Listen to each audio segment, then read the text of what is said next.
കാരണം CPI എത്തി നിൽക്കുന്നത് അങ്ങേയറ്റം ഗതികെട്ട ഒരവസ്ഥയിലാണ്. CPM-മായി മാറിയതിന് ശേഷം, ഒരു പിളർപ്പിന് ശേഷം, പഴയ അവിഭക്ത കമ്മ്യൂണിസ്റ്റ് പാർട്ടിയുടെ ബാക്കിയായി നിൽക്കുന്ന CPIക്ക് എന്തെങ്കിലും ഒരു മേൽഗതി കിട്ടിയത് കോൺഗ്രസുമായി ചേർന്നതിന് ശേഷമാണ്. 2 തവണ CPIക്ക് കേരളത്തിൽ മുഖ്യമന്ത്രി സ്ഥാനം കിട്ടുകയുണ്ടായി.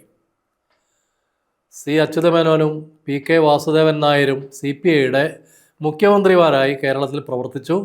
അവരാരും അത്ര മോശപ്പെട്ട മുഖ്യമന്ത്രിമാരായിരുന്നതുമില്ല.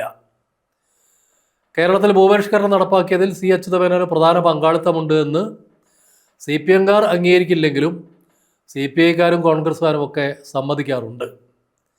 ഒരു മുഖ്യമന്ത്രി സ്ഥാനം ഒഴിഞ്ഞു കൊടുത്തിട്ട് PK വാസുദേവൻ നായർ രാജിവെച്ചിട്ടാണ് ഇടതുപക്ഷ ജനാധിപത്യ മുന്നണിക്ക് അടിയന്തരാവസ്ഥയ്ക്ക് ശേഷം CPI രൂപം നൽകുന്നതും അതിന് ശേഷമുള്ള കാലത്ത് വലിയ രാഷ്ട്രീയമായ തകർച്ചയിലേക്ക് കടന്നു പോകുന്നതും.